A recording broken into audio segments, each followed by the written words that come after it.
Many thanks for joining us on the news at 2 on Lagos Television. I am Aminat Elegushi.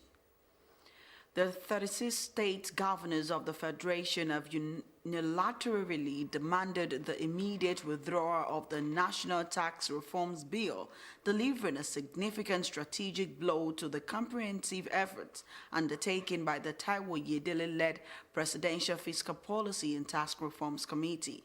The governor, speaking during the National Economic Council, Nigeria's highest economic advisory body, asked President Bola Tinubu to withdraw the reforms bill from the National Assembly for more comprehensive consultations. Oyo State Governor Seyi Makinde announced this as part of resolution reached at the Council's 144th meeting chaired by Vice President Kashim Shettima at the State House, Abuja. Governor Makinde told journalists that Council members agreed that it was necessary to allow for consensus and understanding of the bill among Nigerians. The meeting, which included a presentation by Oyedele, ultimately failed to persuade the governors regarding President Tinubu's plan to overhaul the taxation system aimed at achieving effective economic growth and increasing the tax to gross domestic product ratio.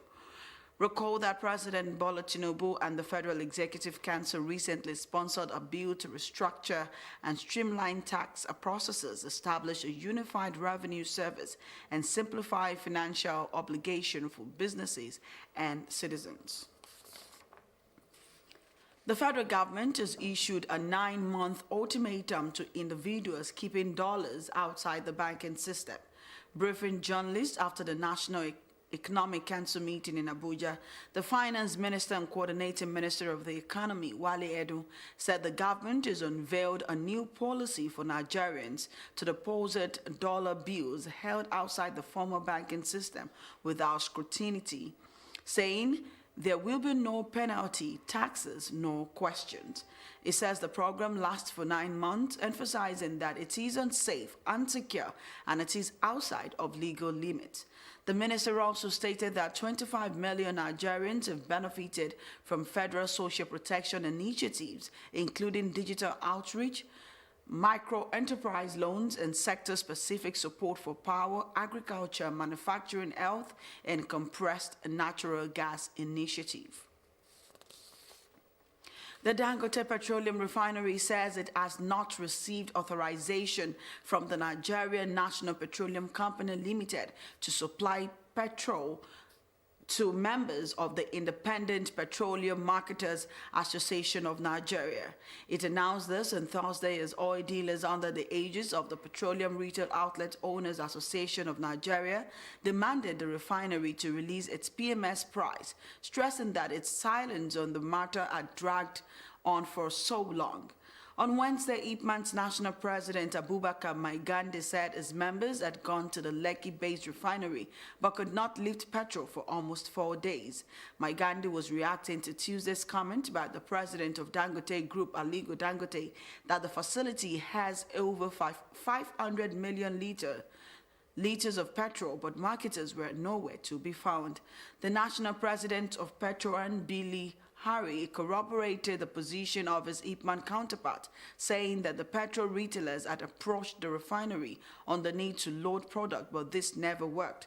However, in a Thursday statement by the Dangote Group Chief Branding and Communications Officer, Anthony Chejina, the company denied receiving money from IPMAN, saying the IPMAN members' money was paid to NNPC, which did not authorize Dangote to sell the independent to the independent marketers. The refinery said it has no direct dealing with IPMAN yet, though talks are ongoing as regards the agreement. And back home in Lagos, the state head of service, Bode Agoro, has reiterated the state government's commitment to continuously prioritize the welfare of its workforce and building the capacity of public servants in the state. Agoro emphasized this at the Directors of Administration and Human Resource Training in Ekpe. We have details in this report. Directors from ministries, departments, and agencies again gathered at the Jubilee Chalet Ekpe for their annual retreat to take stock of the year ending. Lagos State Head of Service, Mr. Bode Agoro, while declaring the retreat open, thanked Governor Babajide Olushola Sanwo-Olu for his dedication to the welfare of public servants. He assured public servants that their welfare and well-being remains paramount, even as the state government continues to look for ways at upscaling their welfare further. We must thank Mr. Governor for the great and wonderful things he's doing in Lagos State. And we also thank him for placing a huge premium on capacity building of the workforce in the public service. The greatest asset of any company, of any government, is the workers. Without you, we're nothing.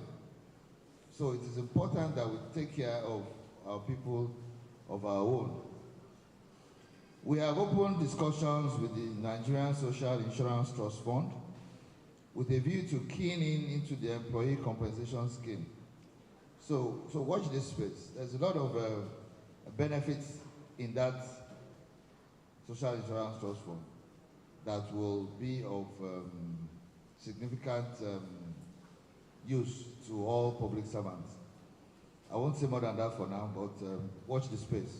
In an address to the directors, Permanent Secretary, Public Service Office, Mrs. Sunkanmi Oyegbola, urged them to lead by positive examples always. Are you that allows your junior ones or your downlines to be innovative, to be creative, to have a say? Are you a listening leader? Are you an empathic leader? Because for us to have talent management, the service can attract talents. How do we manage the talents so that we can retain those talents? Leadership is not about being in charge. It's about taking care of those in your charge. Some of the directors spoke about the retreat and their expectations. We are the think tank of the service, and we should be able to put in place policy trust in line with Mr. Governor's Teams Plus agenda so that we can move this resilient mega city to greater heights. The administrative and human resource cadre is the life support of the public service. We improve on things we need to do, we improve on our processes, we tell each other where we're going wrong and what we need to do right. So today what we have started to do is begin to look at implementation of new policies and establishing new ways of doing things, as well as checking back on the ones we're doing. Facilitators took turns to lecture the directors, even as other activities lined up for the 3-day retreat is geared towards refreshing and optimizing the discharge of the duties of the directors in their various ministries, departments, and agencies. Olumide Ojo, LTV News. In sports, the Lagos State Athletics Association has unveiled programs and activity for 2025, including grassroots competitions for schools and elite championship to promote and elevate the standard of sport.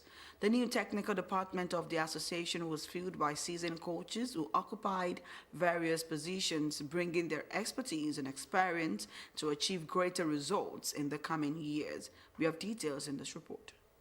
Get a vantage position. Speaking at the media party held on Wednesday, Chairman of the association, Solomon Alao, expressed his commitment of the LSSA board to ensure the growth of athletics with the developmental agenda of the Lagos State Sports Commission. The media party was held to award winners of the maiden edition of the Deji Tinubu Lagos Athletics Club Series held last year at the Yaba College of Technology Sports Complex, with clubs across the country participating in the highly successful championships. The biannual event was dominated by clubs from Lagos and Ogun State. Agroterra Athletics Academy finished top to claim the sum of 1 million naira, while Udo Obong Athletics Club Academy came second, and third place Eagle Sight Academy got 600,000 naira and 400,000 naira.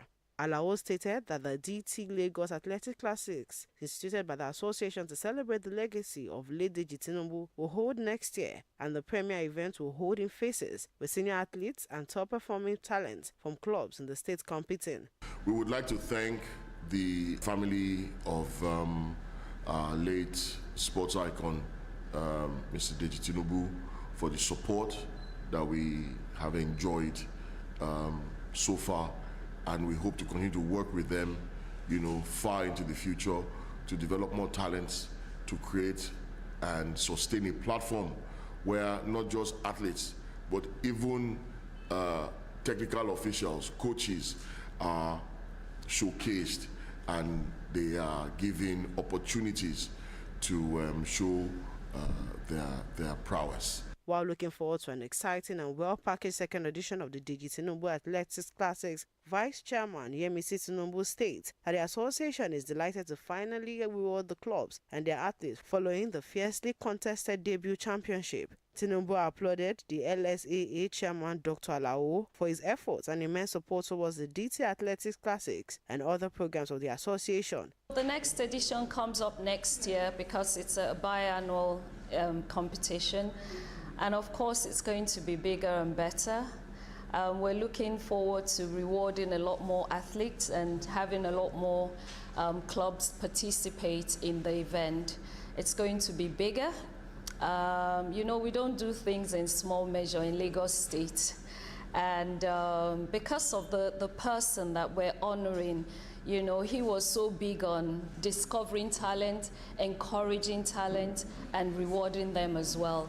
The LSEA also confirms the new technical department with substantive appointments of personality into substantive positions. The revamped and highly fortified technical department is headed by Otegbeye Adefunlola Olufunke, while Abiodun Ibrahim is the performance director and Billy Diso as the program director. Currently, 158 people have died in Spain's worst flooding disaster as rescuers battle odds to find survivors. More than 1,200 workers aided by drones were deployed to the rescue mission as rains continue to threaten parts of the country.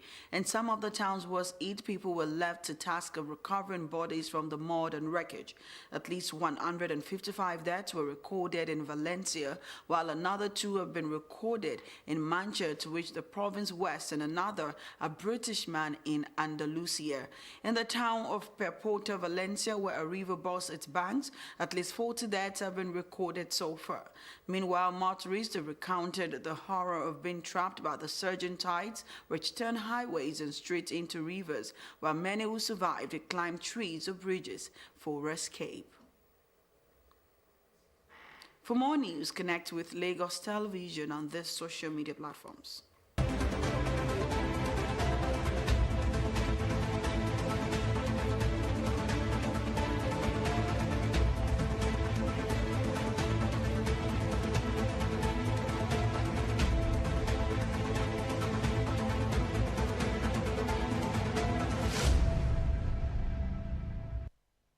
Many thanks for staying with us. Please remember to call the Lagos State toll-free lines 767-0112 in case of emergencies. I am Aminat Elegushi. See you again at 4 p.m.